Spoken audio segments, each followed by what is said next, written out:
Legitimasi evaluasi dan rekomendasi persidangan kasus. Yang ketiga dan yang keempat, mempersiapkan pertanggungjawaban akhir oleh peserta persidangan 189 orang.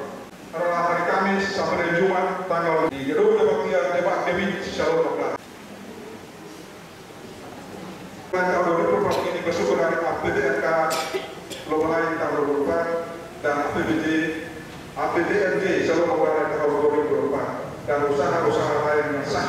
Yang keempat, keputusan persidangan klasis Global Lain tahun 2023. Global Lain kami mengucapkan selamat datang kepada pemerintah Kabupaten Rotendao. Terima kasih telah ada bersama-sama dengan kami dalam. Saya STI, saya hormati. Sudah boleh Bapak Pimpinan dan Rotendao, forum pimpinan itu kecamatan, Mama Desa Miri.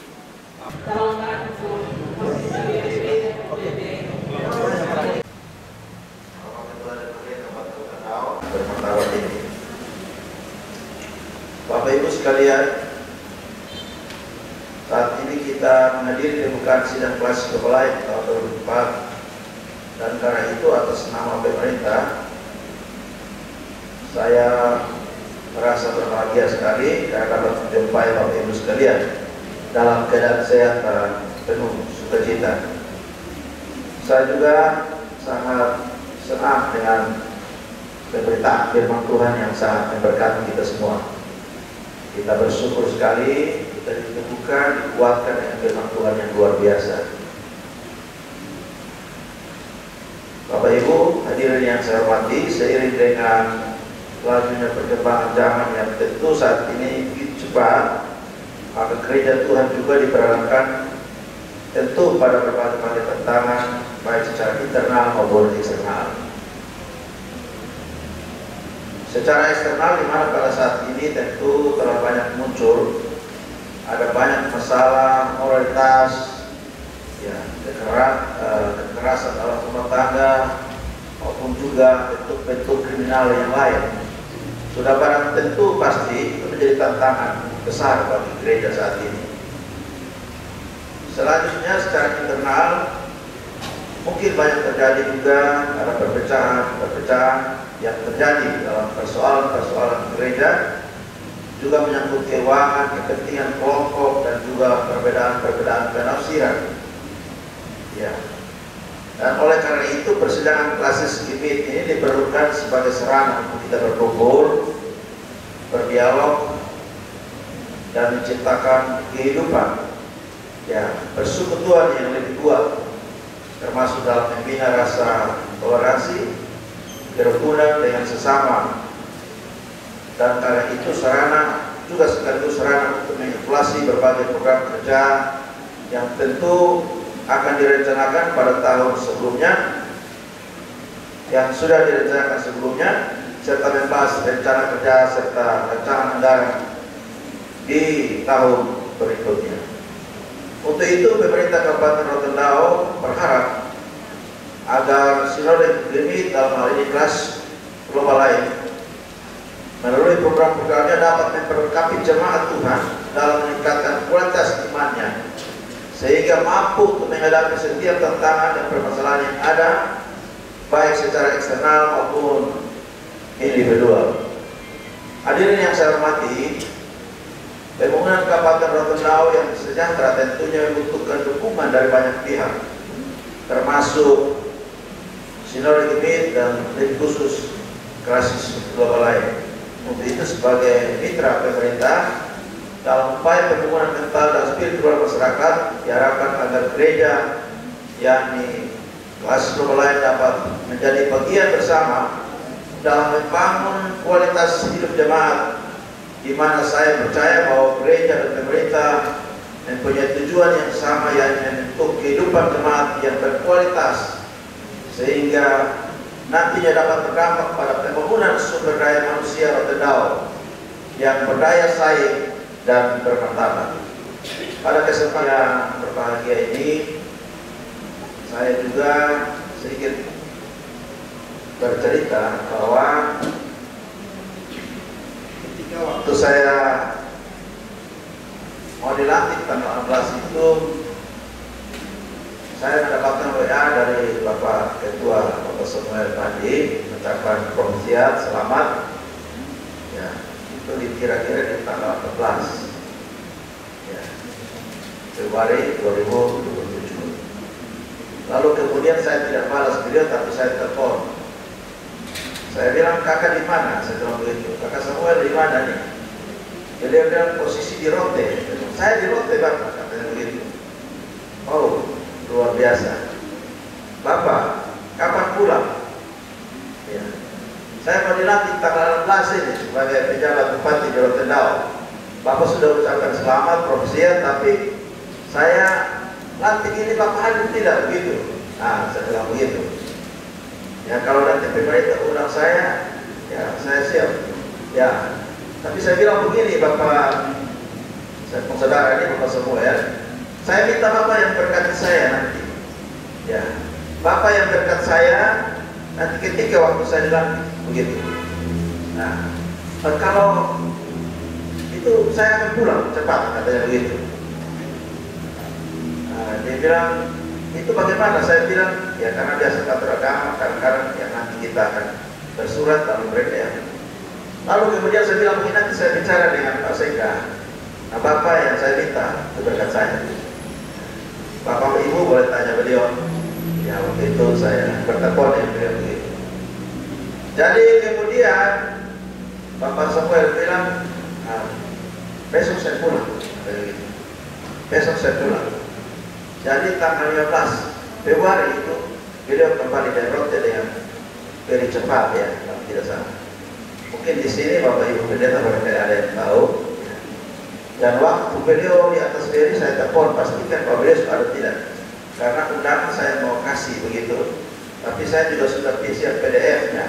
Karena saya sudah minta di karo pimpinan maupun karopet yang ngurus itu, sehingga sudah kirim ke saya. Dan saya telepon, ya Bapak sudah pulang kok begitu. Dia bilang saya lagi di atas ferry, Pak, gelombang berat sekali katanya begitu. Gelombang terlalu berat katanya begitu dia. Jadi saya sinyalnya kurang begitu Pak. Tapi kemudian ternyata waktu kita mau menjelang pelantikan, saya WA beliau, Bapak sudah posisi sudah ada. Karena surat sudah dikirim dan kemudian juga sudah ada, jadi apa Bapak sudah ada ya, sudah siap sebentar, saya sudah mau OTW ke Aula Ertari kantor gubernur gitu. Saya bilang puji Tuhan kakak, saya bilang begitu. Jadi saya dengan pendeta Samuel ini kami sudah seperti saudara karena beliau adalah pendeta Ketua Majelis Jemaat Benyamin Marbuku, dan saya punya saudara dua itu majelis gereja di situ. Ada Noce Sombong, saya di Sombong. Ya. Jadi acara apa saja di Lumbung kami selalu sama-sama karena beliau dan ibu sekaligus melayani di GBI Benyamin sebelum pindah menjadi ketua klasis. Ya. Dan kemudian juga sekalian berkirim menjadi ketua sinode di Sabur juga ya waktu itu. Jadi saya terima kasih sekali. Saya punya saudara bisa datang dan kemudian memberkati kami semua di sana. Ya.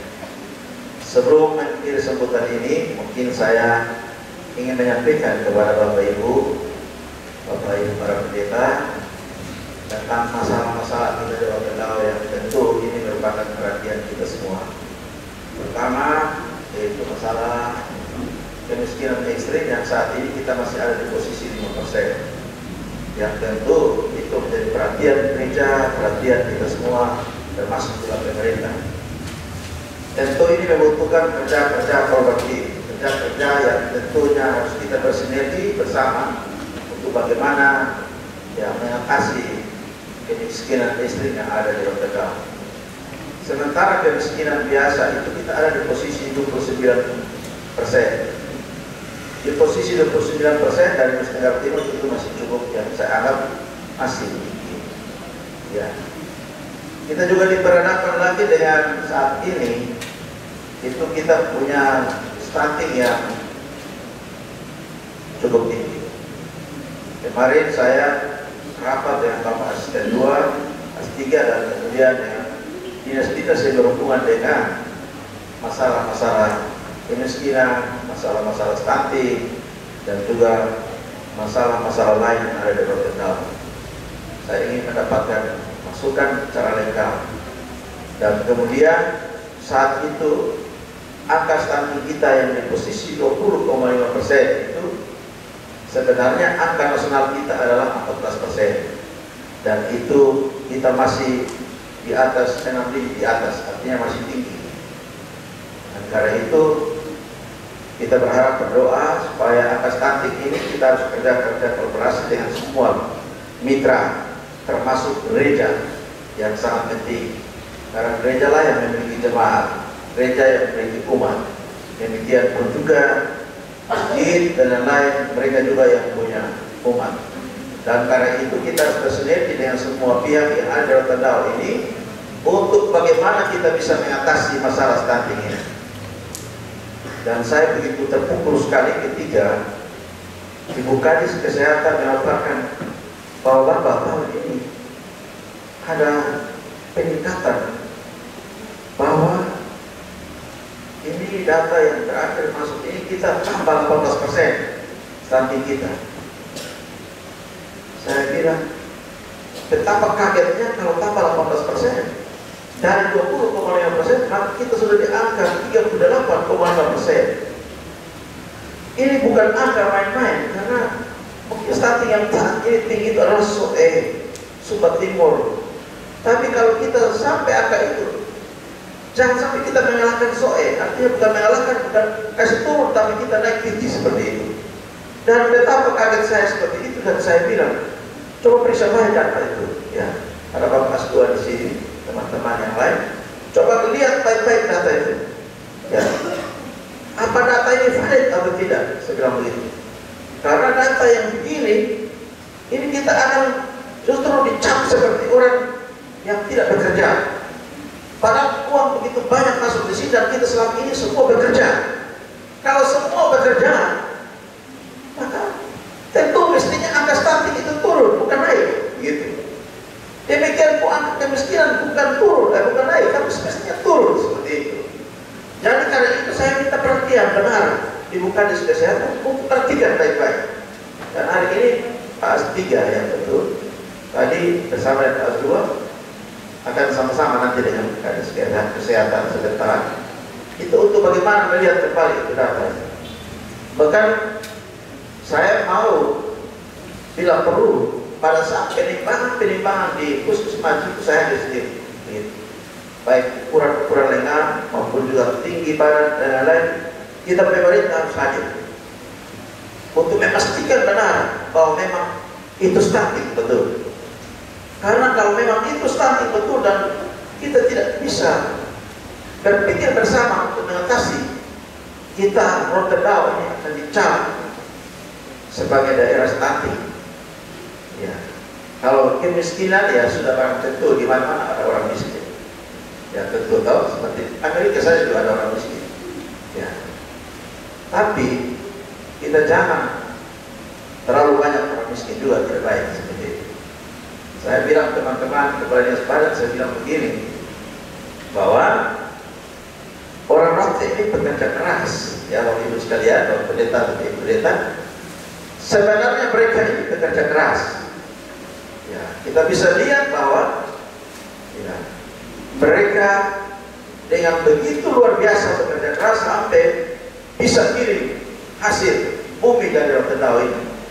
Ya, kita punya produksi beras hanya 18 ton kalau tidak salah ya. Itu kita untuk Rotendao. Tapi kita mendapatkan produksi kurang lebih 57 ya, ribu ton. Kita harus posisi kebutuhan Rotendao yang 18 ton. 18 itu ya. Kemarin kita data yang saya dapatkan itu. Dan kita harus menjual sekian banyak di Kota Kupang dan lain-lain. Kalau demikian maka kita surplus. Nah kalau kita surplus, kenapa banyak orang miskin? Begitu. Ya. Pertanyaannya demikian.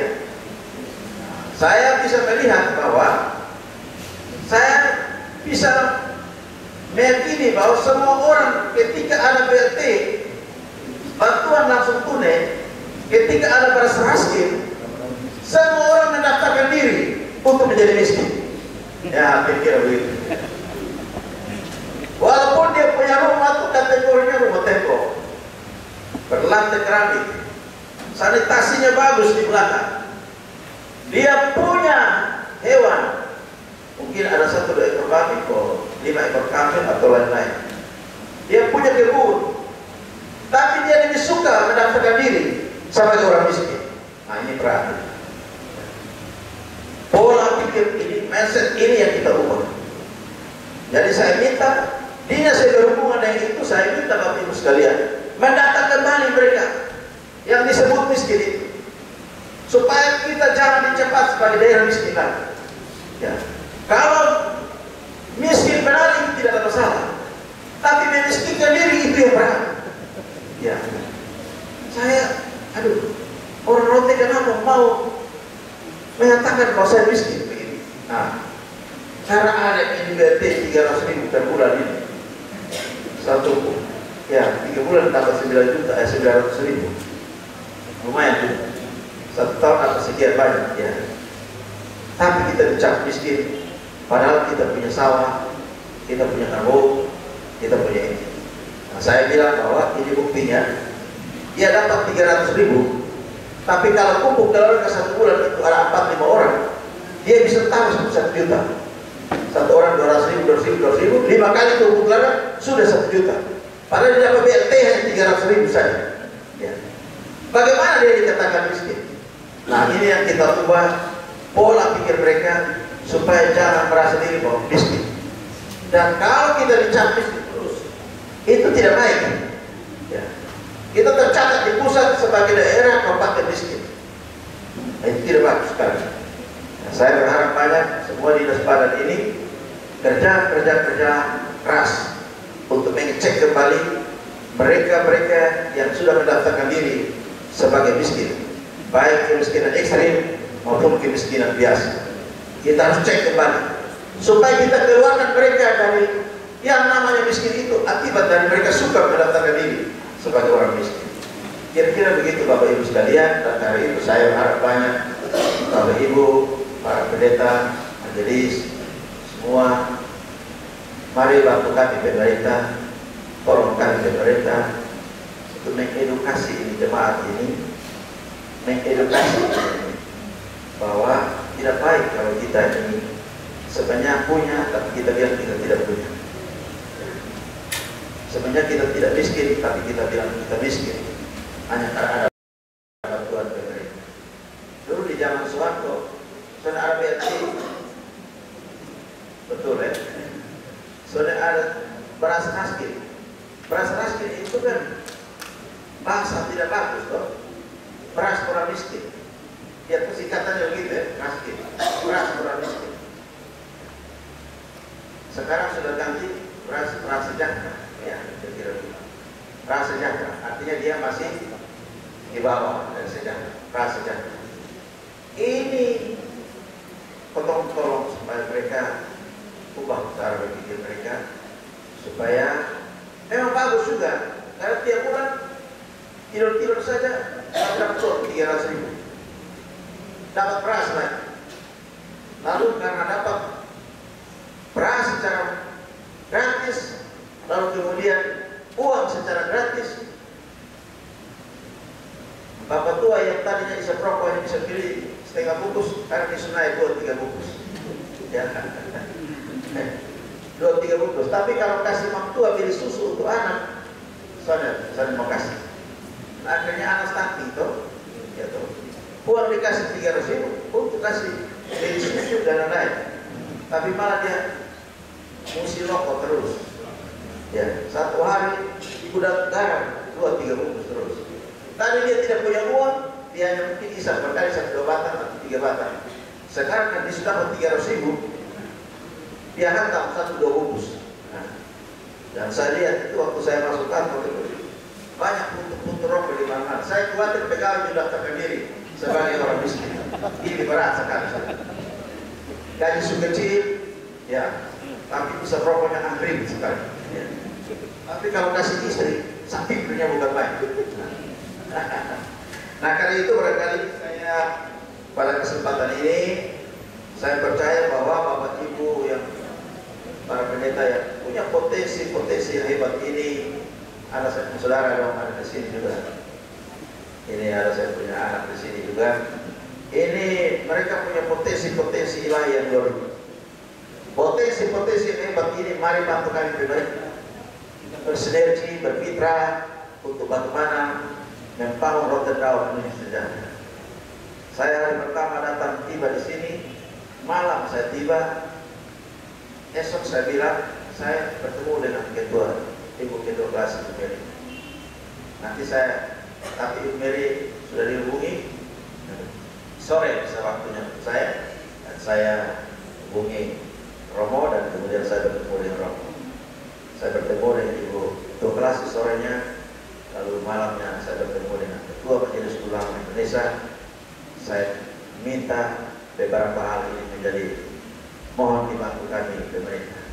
Karena kalau kita pemerintah saja bekerja sendiri dengan kemampuan keuangan daerah yang sangat terbatas ini, tidak mungkin kita menyelesaikan semua masalah yang ada di Rotterdam.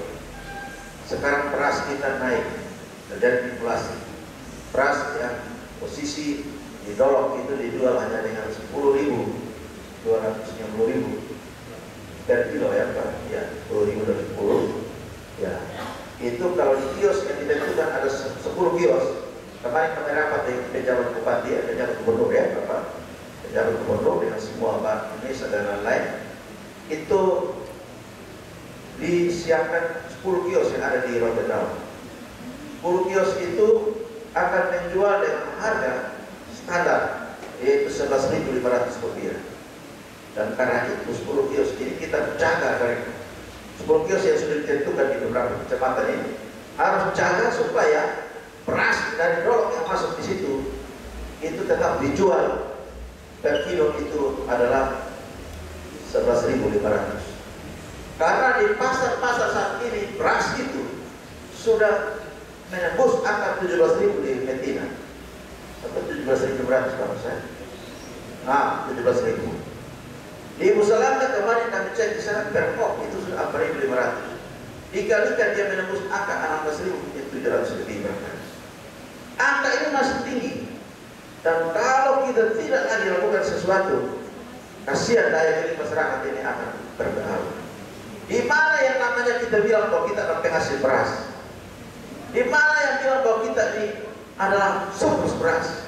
Padahal masyarakat beli beras saja susahnya bukan main.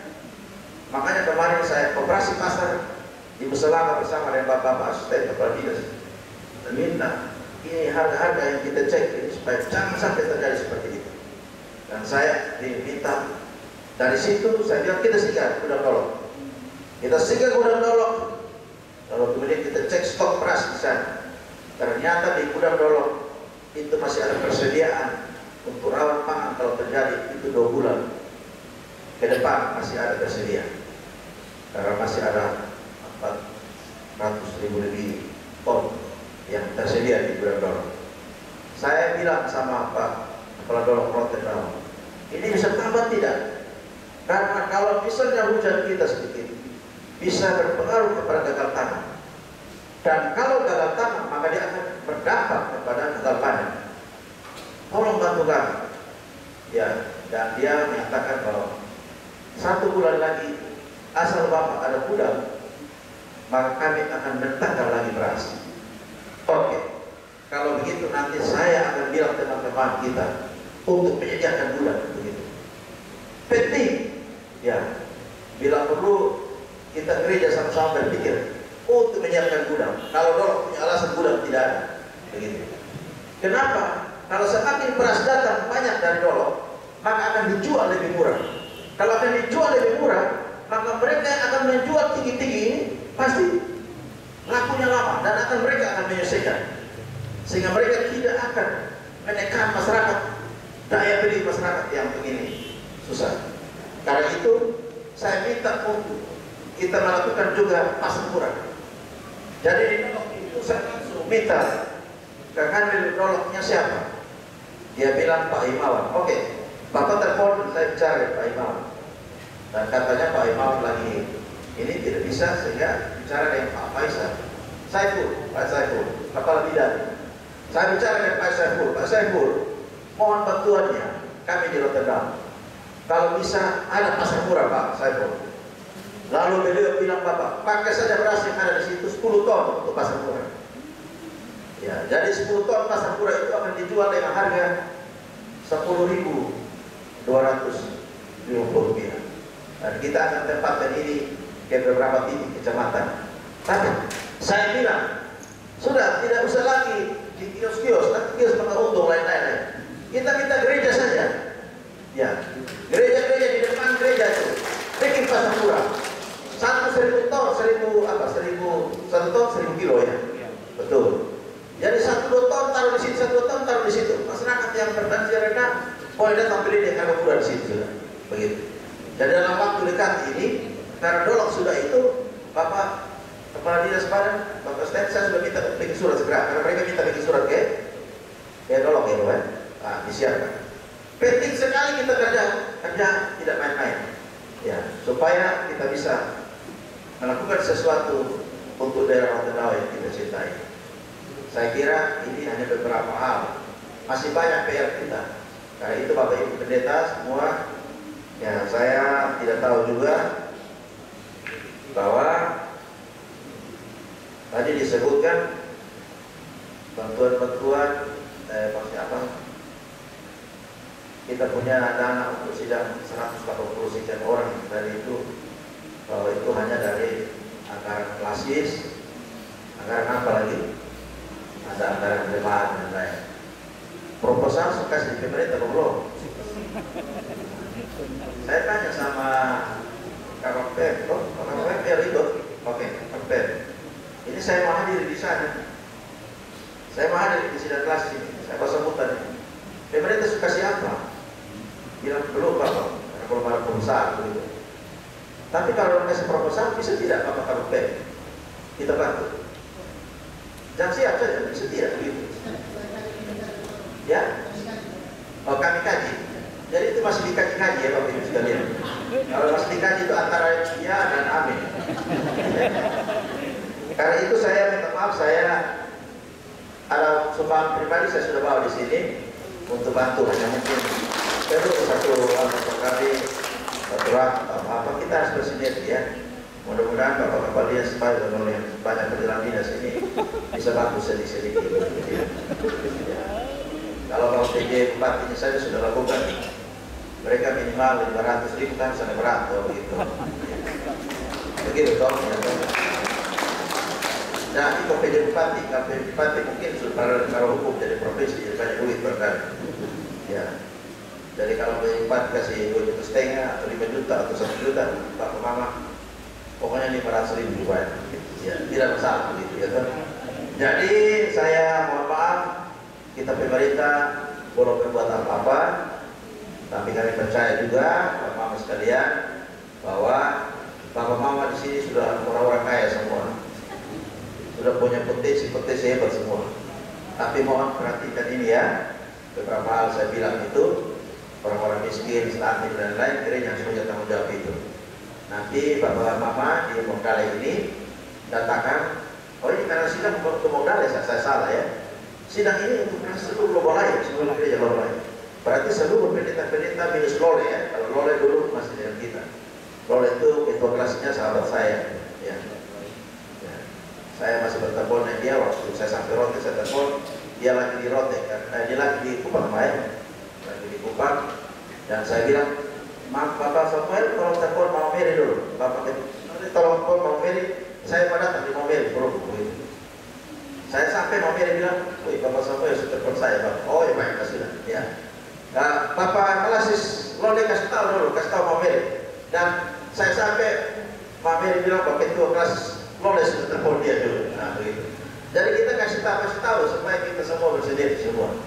Nah, karena itu barangkali saya pada kesempatan ini memohon maaf sekali ya, kami pemerintah saat ini belum berbuat, tapi tadi sudah ada jawaban dari Bapak Kabit PEM itu bahwa nanti ajukan saja proposal, akan dikaji. Mudah-mudahan dikaji yang bisa kita lakukan, kita lakukan. Karena pemerintah punya uang juga adalah jemaat punya uang. Pemerintah punya uang adalah masyarakat punya uang. Pemerintah punya uang adalah umat punya uang. Nah, karena itu maka kita harus berbuat banyak untuk apa yang bisa kita lakukan. Ya, walaupun mungkin dalam kemampuan yang terbatas, tapi sedikit saja kita harus berbuat. Ya. Dan karena itu tanggung jawab gereja pada kesempatan ini, saya minta 3 hal yang penting tadi saya garis bawahi itu.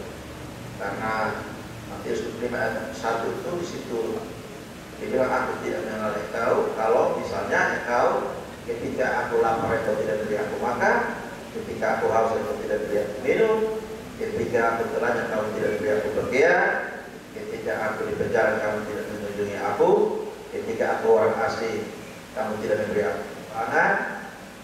Dan orang bilang bahwa kau kapan kau melihat Tuhan untuk kasih.